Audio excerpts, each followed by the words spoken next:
All right, welcome everyone. We're Semblance of Sanity. I'm Caleb. I'm Jacob. And we're here for Symphogear, Season 1, Episode 8. Holy right. exposition, Batman. Yeah, and now, Yukine, Chris, you might want to get the heck out of Dodge. That's Yeah. right. Because Fine, and Fine means end, by the way, Mm-hmm. is looking to end you. Mm-hmm. Okay. And you're not fine with that, No. are you? No. Mm-mm. She even hung up on her friend in order to do this. So, it's a pretty big deal. Yeah. Oh, see, you're talking about Fine there. I see. No, Gotcha. and I wasn't talking about either of them being hung. I was talking about hanging up. Right. phone. Yeah. Yeah. I mean, I could see if this was that kind of hentai. Fine could be quite hung, but, might not be. So, y'all, without further ado, let's get into this. Alright, everyone, now be sure to go check out the reaction portion of the video in the description below, then come back here for the discussion.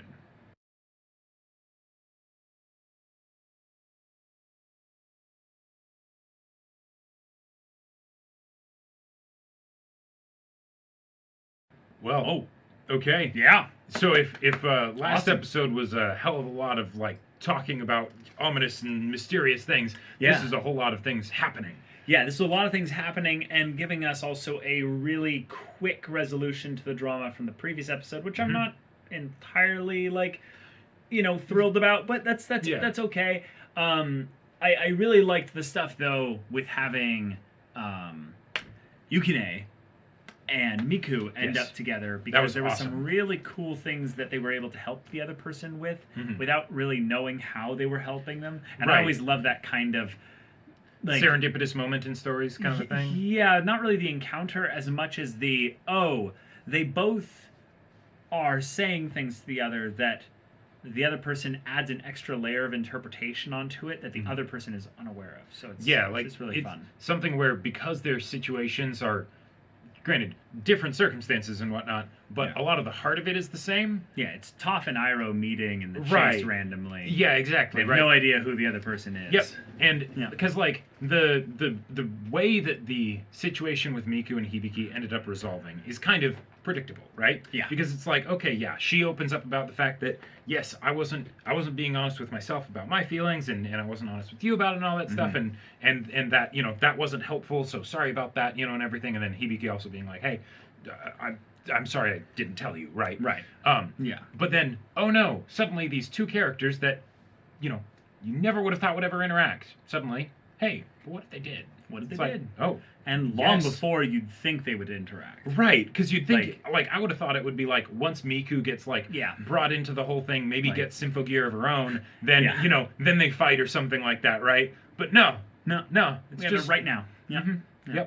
Yep, cool. It was really cool. And it helps to address one of the issues that I thought there would be is, how would Chris get away? Mhm. The fact that she got even to the city is a tribute to her own abilities, right? Yeah, and also I think that this is a thing of where Fine might have been specifically just using the noise, It did seem that way. and that could be just an aspect of her training, Oh, but just sure. in a way of just being like, no, you'll come crawling back to me. Right. I've trained you well enough. for Exactly, that, and you know? until then, you will never know rest. Mhm. Yeah.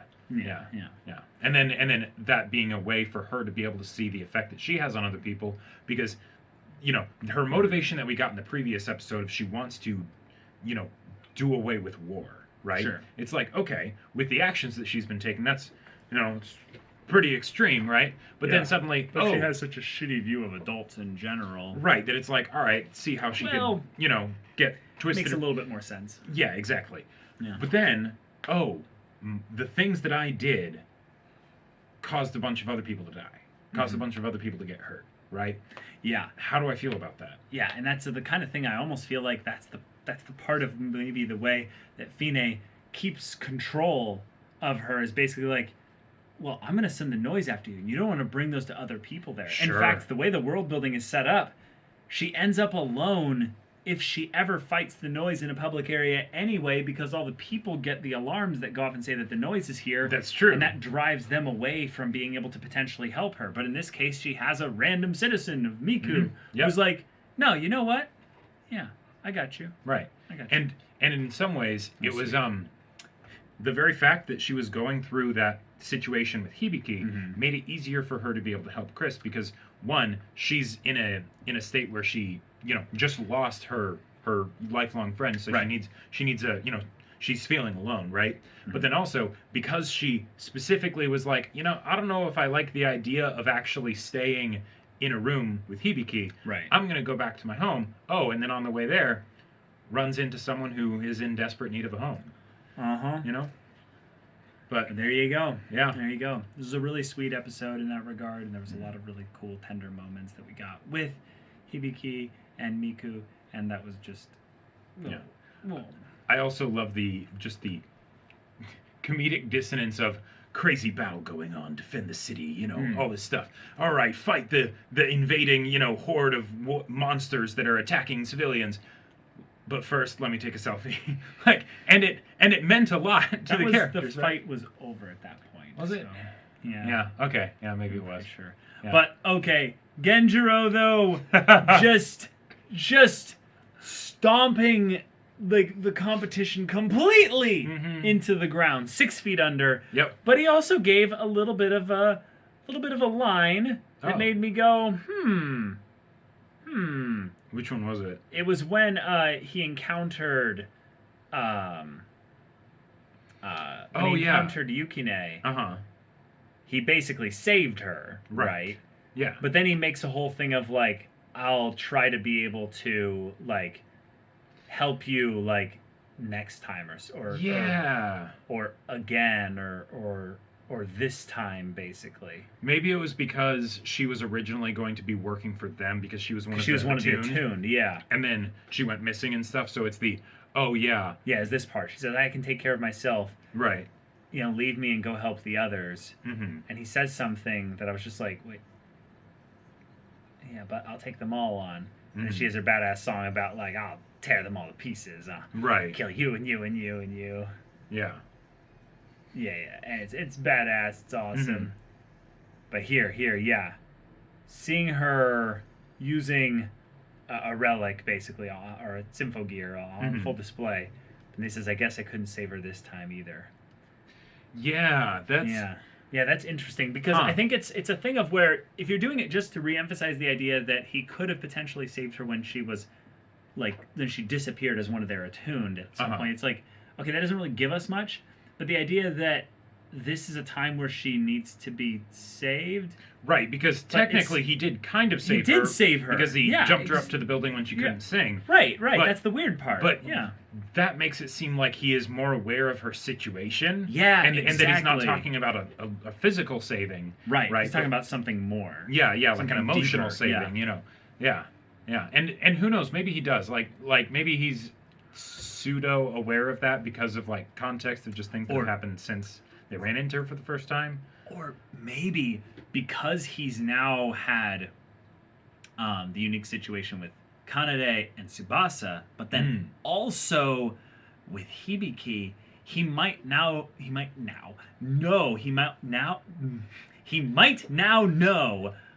what it really means to be using Symphogear.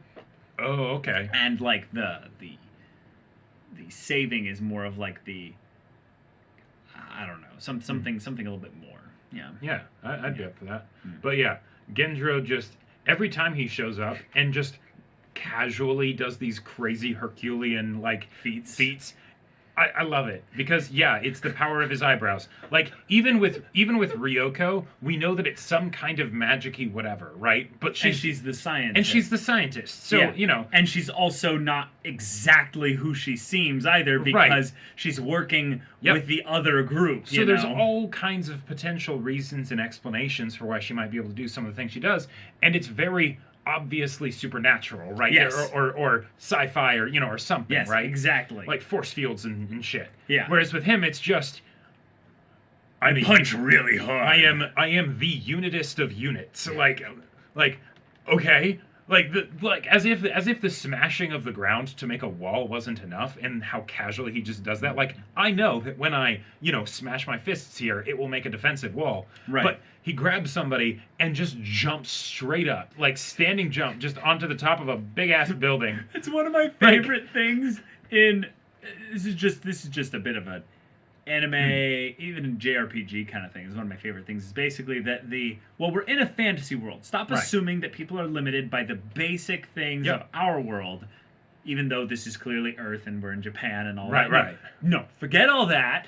Those rules don't apply here, except when they do. So in this case here, this is just like one of those things where it's like, yeah, I can jump 50 feet in the air. While carrying somebody, of course. Yeah, it's not relevant to the story that I tell you that I can do that. I'm just going to show you I can do that. Right. So you're like, don't question it. I can do it. Rule of cool. It's awesome. Yeah. But like one of my favorite things is in this game I play, there's this part where there's this like heavily armored, plate armored knight, right? Mm-hmm.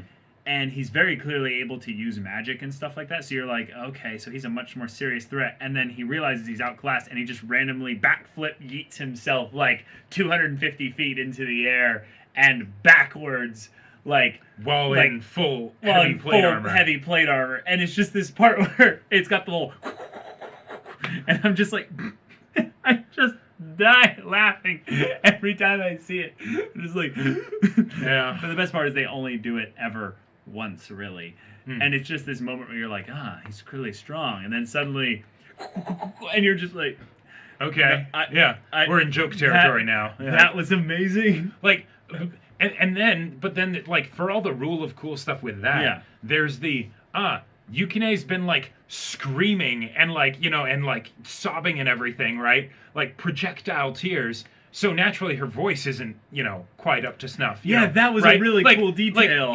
I wasn't sure if it was supposed to be like a joke of like, because she was just using her voice a ton. Right. Or if it was like, no, this is part of the immersive seriousness in that you can't just sing a beautiful song like on the fly. If you've been doing other things with your voice, you might have lost your voice for a little bit. Spittle. Right. You need to like, do a little bit of a ha-hoo-hoo-ha, Right.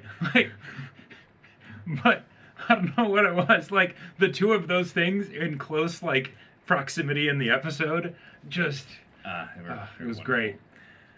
Okay, but this is a good sign for things moving forward because it meant that this was kind of like a mini arc within the story, but it also was a way to potentially permanently develop things for Yukine. Because she got her full transformation sequence. She got her full transformation sequence. That I don't think happens to villains. We didn't see Fine chasing her. That's true. Like they might be like done forever now. Possibly. So.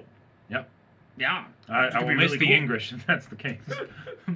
Well, I think she'll be a problem for like the main story. Well, but she probably won't be chasing specifically, Yukine down. Yeah.